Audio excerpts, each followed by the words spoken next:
guys, so the forge is cooling down. You know what that means. I'm going to squeeze out another video. So I'm a bit of a gearhead and I like working on cars, and because of that I always get my cars second hand. And one of the things that you'll see lots of videos on YouTube about is the things that you should check on a second-hand car before buying it, putting down any sort of money. And when you're shopping for anvils, the same rule applies, especially when you're getting your first anvil after using like a bit of rail track or something like that. Your first anvil purchase is always super exciting, and a lot of the newer people get so excited about having an anvil that they can buy that they tend to jump into it and may end up with something that doesn't really make them that happy.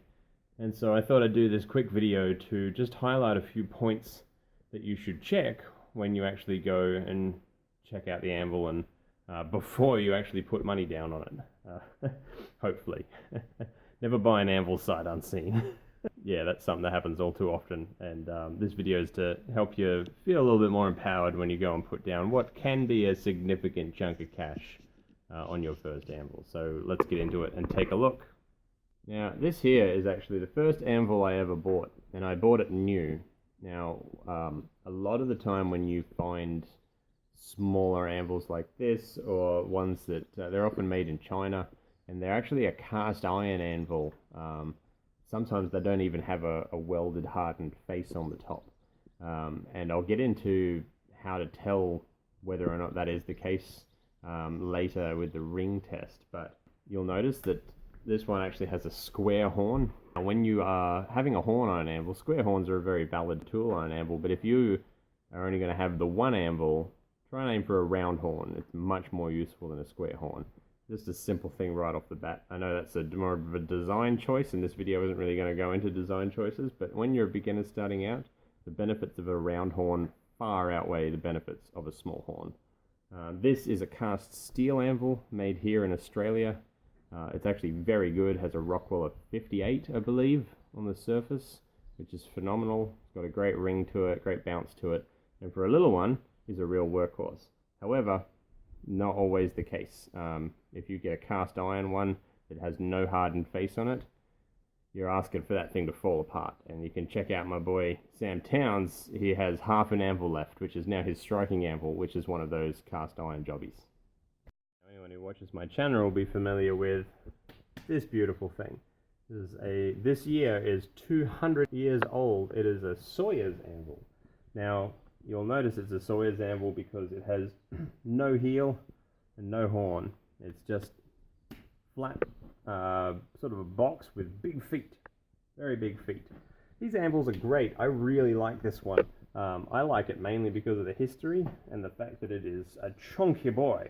Is it 320 pounds of anvil, which is difficult to move and difficult to really screw up. However, one thing to note with Sawyer pattern anvils, if you're a beginner, is that they tend to have very soft faces compared to something like the cast steel one that I showed you before, or more modern anvils. Or other pattern anvils from even 200 years ago were harder faced than a Sawyer's anvil. Sawyer's anvils were designed to have a soft face because it is essentially, for the purpose of what it was used for, it was used for tuning up saw blades, which is why it's a Sawyer's anvil. Old lumber mill saw blades, tuning the teeth on them, flattening them out, and they wanted the surface of the anvil to not be harder than the saw blade. An old vintage saw blade is some very hard steel, if you ever get into that. So keep that in mind when you're looking at it, because there's nothing wrong with a softer face anvil if you don't mind that for your work. I certainly don't mind it, and I really quite like it. However, a soft-faced anvil is going to be likely, especially if it's as old as this one, riddled with dings and cut marks and things like this, because it is essentially, in terms of its use, it's used as a giant chisel plate, which you will see on other anvils. Like, to give you a little bit of a rundown if you're unfamiliar with the construction of anvils, this is the working surface. This is the heel, the working surface, the horn, and this little step here, which is not on all anvils, but this little step here is not hardened, generally speaking. And because of that, if you need to use top tooling to do a cut and you don't want to have to use a chisel plate like we've talked about in the Forge Cast, which you should definitely be listening to. The chisel plate means that you can put hot chisels and things down to cut steel segments off without having it risk, slicing through the steel and then digging into the nice, beautiful work surface, which you can see on this one is kept in fairly good condition. Now, you'll see the sides start getting chewed up, but we'll get into that in a second. But yeah, these softer plates here, even when you're finding a second-hand anvil that's like this, you may find there's a lot of chewing up and bowing and dishing of this section here. It just means it's been worked pretty hard. The damage to this section is intentional. It means it's been used correctly, and it usually means that if this is mangled, this is going to be in better condition. So check both, but don't expect this to be in great shape. This being softer metal is easier to just regrind flat. It's not a big deal.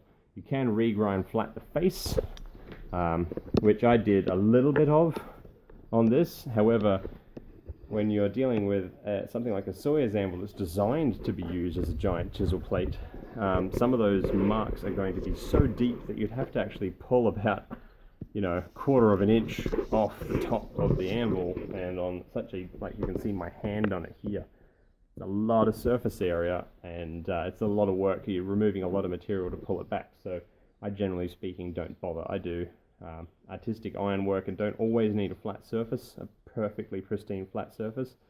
When I do, I use my known flat anvil to do that. So just another thing to consider. Now check out this beautiful Queen's Dudley anvil. This one here is missing a little bit of a section. Do you see that? There was a horn there, and now there is not a horn there. So this Queen's Dudley anvil is actually quite a nice anvil, and it's actually even older than this fellow. It is older by 10 years. So 210 years old. Now, the reason I like this one is because it's got this nice round horn on it.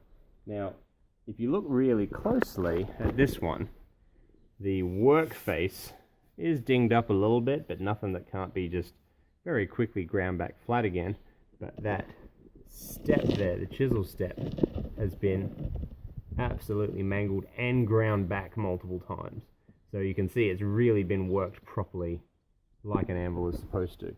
Now, the work surface of this, very minor dings, usually when they look like this, if you can see that, that's because they're using a square pattern cross-peen style hammer, and eventually those corners start digging in. They're not really chisel marks, because you see how wide they are?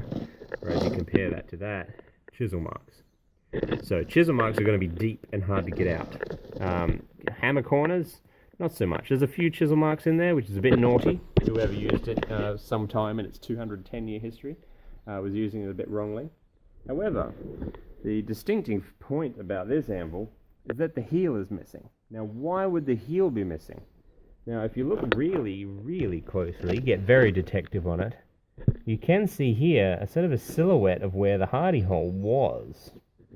Now, the reason that is the case is these Queen's Dudleys, made by Wilkinson, I think, Wilkerson or Wilkinson, back in the day, were made specifically quickly and cheaply in order to send off to the New World, that is Australia, to help build the country. And because they were made quickly, as was the manufacturing practice a lot when things were done quickly back then, the body of the anvil was made as one piece, a little bit like a Sawyer's anvil, and then the heel was made as one piece, and the horn was made as one piece, and the heel and horn were welded onto the sides. And the heels usually go on them first, because the weld actually goes right where the hardy hole is. And so when you're putting top sort of tools into hardy tools in there, and working a hammer over the top of them, it puts a lot of stress on there, especially if you have the I like loose hardy tools that shoulder over the hardy hole, which doesn't put as much strain on it. But many people use a wedge style where it's actually tapered in and wedges into the hardy hole. It reduces lateral movement of the hardy tool, but it does put a lot of strain on that joint, which for a cast steel anvil isn't really a big deal. But on a welded heel anvil, that can split it. And unfortunately, with this Wilkinson, it absolutely did. The other side is when you are doing a lot of shaping work and working the horn of the anvil, the same problem can happen. Although generally speaking, you're not wailing on the horn as much unless you're drawing things out. And because that's closer to the body of the anvil, it's less likely that the weld is going to fail. But because that is a possibility on especially the particularly vintage anvils, let's just say this did have the horn on it. When I'm going to inspect it, I'm going to start looking for hairline fractures. Either unlikely to see it along the face because it's usually a hardened steel plate in a lot of cases, but it can happen. Look for hairline fractures around where the hardy hole starts and also where the bickern attaches in to the side there. And if you see hairline fractures, you know that may actually be about to happen. And there's only so much that welding will do to save you.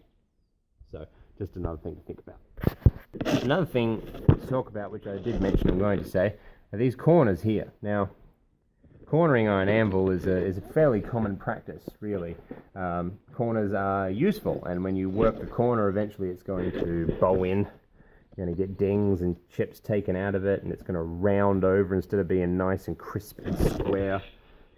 Whether or not you need a crisp, square corner on the edges of your anvil is a matter of preference. It depends on the work that you're trying to achieve, the projects that you're working on. So keep that in mind. As a beginner, I would say don't stress too much about it. Depending on how handy you are with a welder, especially like an arc welder, or a stick welder, I think Americans call it, you can get hard facing rods to stick into that welder and basically put a weld bead across there to put the mass back in there that is hard facing, and then use a grinder or flat disc to square it back up again. It is a pain in the rectum to actually do that job, having done it myself in the past, but it will essentially restore that square corner back. It won't last forever, but it'll get you going for a good long while. It's a probably a good thing to learn how to do anyway. Welding's very handy if you're a metal worker. So yeah, give that some thought, because it is a very important factor for certain types of projects, getting that square shoulder. One thing that I will note is that oftentimes professional blacksmiths, and by professional I mean people who do it for their living, throughout history have been known to have a rounded section and a square section. And even if they get a nice pristine anvil, they might actually take some files or something and round over a section there while preserving a square section, and only ever repair the square, just because it's beneficial to have both. A good example of that you can see on my little cast steel one. I actually have a rounded one there, because forging a perfectly square corner on something, if you were to bend it over, actually creates a stress riser in there. And if it does not need to be square, you don't really necessarily want to be putting a stress riser in there. So having a known round section is always handy. So it really comes down to your personal preferences as a smith, but something to consider. One last thing you should check is to see whether or not the anvil rings. Now, this is a bit of a debated topic, so take this with a grain of salt, it's opinion. But having nice rebound on an anvil saves my arm. I have worked flat anvils before, and with no bounce back, all that shock just goes straight into your arm and it tires you out. So if you're planning on doing a lot of blacksmithing, having good ring is very important. Now, anvils can go flat for all sorts of reasons. Most commonly is they might have been caught in a fire, like a bushfire or a house fire or something like that. Completely removes the temper, and it's basically an anvil-shaped object at that point. Or it hasn't had, maybe it's been refaced, and a hardened face has been put on it, but not put on well. And oftentimes people will do that with old dead anvils, where the face here is actually dipped, which is a common thing in older anvils to see that dipping. And if it's a severe dipping, it will actually impact your work quite a bit. So it's worth refacing it, and some people do it really quickly and dirtily and then sell it for a premium. It's dirty practice. I don't like it, but it will affect the ring. Now, I'm going to give you a quick tip of how to find that. Now, you've all heard the old saying, it has a nice ring to it. One of the things is really that it will sound pleasant when it's rung. Now, there's two things that contribute to that. which make it difficult to just use your ears. Excuse me. It's very smoky here because of the bushfires. The first one is that it's got the right temper. It hasn't lost its it hasn't gone flat, hasn't lost its ring. The second thing is whether it's mounted correctly. If you haven't mounted an anvil correctly, you won't really get much ring out of it anyway in terms of sound. It's just one of those things. So as a beginner shopping for your first second-hand anvil, you're probably not going to be an expert on correct mounting practices of an anvil, and you're definitely not going to tell the person, all right, before I buy this, I want to correctly mount this. Let's build a base together. Let's have a fun afternoon building a proper anvil stand and mount it correctly and, magnetize it to see where I can buy it. They'll probably tell you to get lost. So a more surefire way to do it is to take with you a large ball bearing, and I'm talking at least 20 mil, or a little ball peen hammer. Not too big a one, but a little one.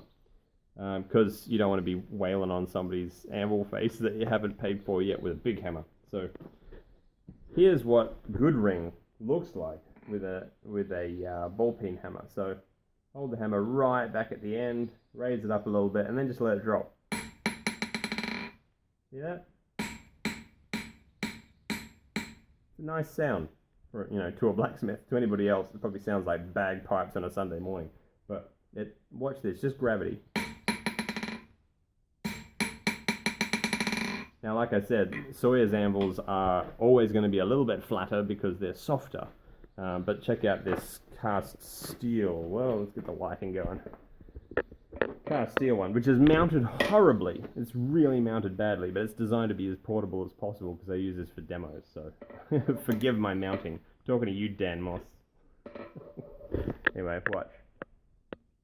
See that bounce?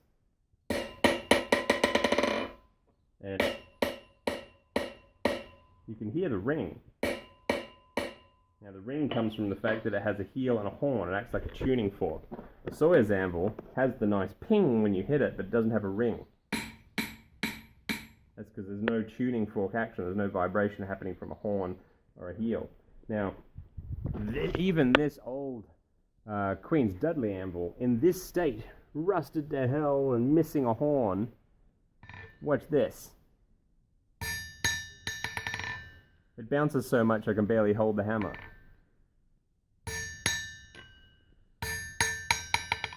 That is a nice ring. That is a really good ring. And despite its missing horn, that ring is why I was like, I'll have that. I want that in my shop. Because that ring is sitting on a dirt floor. It's not even mounted properly. And it sounds pleasant. It bounces like nothing else on this hammer. I almost can't hold on to it. Now, to give you a demonstration of what a bad anvil sounds like, I have here my striking anvil. Now, my striking anvil is made of twinned up railroad tracks with forklift iron welded across the top. And the void between the railroad tracks is filled with sand and oil. It is about as flat as can be. It sounds awful, and it has no bounce and no ring, despite having a horn. But I have it specifically in my shop because it's one that I can wail on with sledgehammers and things. And A, I'm not going to break it because it's forklift iron and railroad track. And B, if I stuff it up or ding it or whatever, I don't care. So if I'm doing something that has a risk of my hammer slipping or I'm using particularly big hammers, I do it on this. But check this out. Same test. Lift the hammer. Oh. I don't know if that's as bad on camera as it is in real life. Oh. Nothing. Now, a properly made anvil that was once properly made and has since gone flat because it's lost its temper, because it's been through a fire, or it's been dished too much, or it's not got a hardened face, will sound like that. And it'll be like, didn't like that. So, yeah, just to take a little ball peen. This is just a little 450 gram. Don't know what that is in ounces, freedom units, but it's a handy thing to have. And it will tell you what sort of shape the anvil's in very, very quickly, despite other things. Hairline fractures can make an anvil go flat. They've got a very good chance of making an anvil go flat. Those hairline fractures we were talking about of splitting and things like that. However, it's not a guarantee. If it's small enough, it won't affect the ring, so keep that in mind. Best to do a visual check, or a good one is keep your eyes closed and run your fingers over. Your fingers are very, very sensitive. Give them credit, and you'll be able to find things that are hiding from your view. Finally, this isn't anything to do with the actual performance of the anvil, but learning about a little bit of the history can be fun, and knowing the story of your anvil, especially if you're going to be working all day, can add an element of joy to your work. I love working on my vintage anvils. These things are so old, 200 plus years old, and I love it. I love continuing that history. I just imagine the things that have been built on the faces of these anvils. But you can actually learn quite a bit about your anvils. And if you look at this, hit it with a wire wheel. This is after you get it home. Like, you only need to know if it works properly, but you can kind of make out letters. A lot of the stamping will wear away over time on old anvils. It's just nature, rust and things, and it's a little bit unfortunate, but you can still make things out. Like, you can see here the word Armitage, and there's a U-S-E there, which is the remnants of a word. So you do a bit of Googling, you'll find out this is actually an M&H Armitage mouse hole anvil. And knowing that, you can actually look up the company and when they made the mouse hole anvils and sort of see a year range that they were in. You can actually see here there's a 3, an obscured number, and then a 0. That would be the weight of the anvil. Now, I looked up M&H Armitage, and the only thing that started with a 3 and end with a 0 is a 320-pound mouse hole anvil that they made. So that's how I know this is a 320-pound. And here is the year that it was made, 20. Now, I thought it was 1920, and I thought that was cool, but then I looked it up, and M&H Armitage only made these anvils in the 1800s. So it's 1820, which makes this 200 years old, and that's really cool.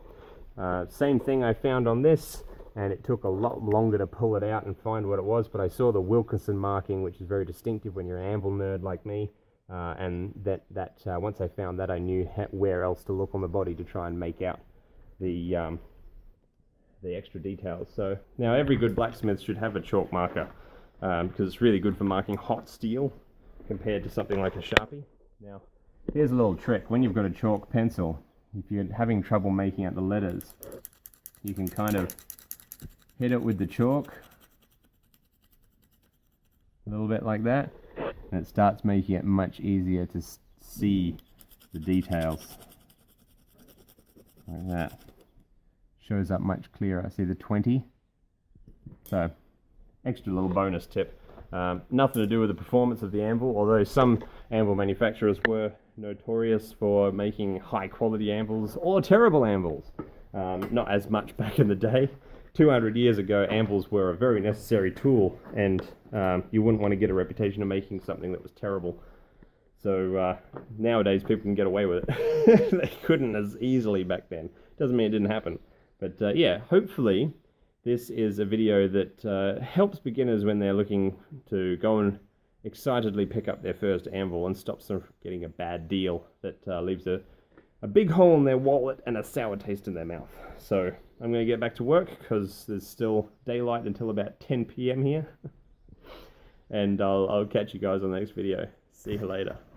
Oh, and if you enjoy very cool sort of tidbits of information like this, be sure to listen to the Forgecast podcast, where Sam Towns and I talk about all sorts of fun blacksmithing and bladesmithing related topics. And also I have started a Patreon recently where many of the tiers actually offer quick tip videos where I just sort of, as I'm going through my day, all the little quick pro tips and things that I use that I've picked up along the way, I share with you guys to help you along, especially good for beginners. Probably not as much news to more advanced smiths. However, I'm mixing in there a lot of business talk, because I used to do business consulting very successfully as well, and help you get your business to the point where you're actually able to be self-sufficient and doing it full time. You can drop the day job and start blacksmithing. So definitely check that out. And also the usuals, follow me on Facebook and Instagram, and check out my Etsy store. And huge big thank you to my 3 patrons at the moment that I've got.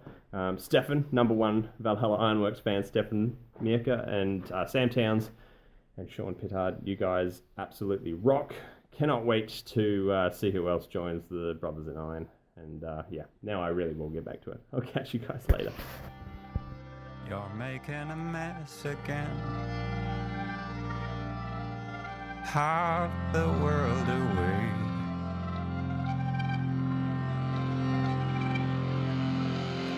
Driving by the house you used to live in back in the days. I catch fire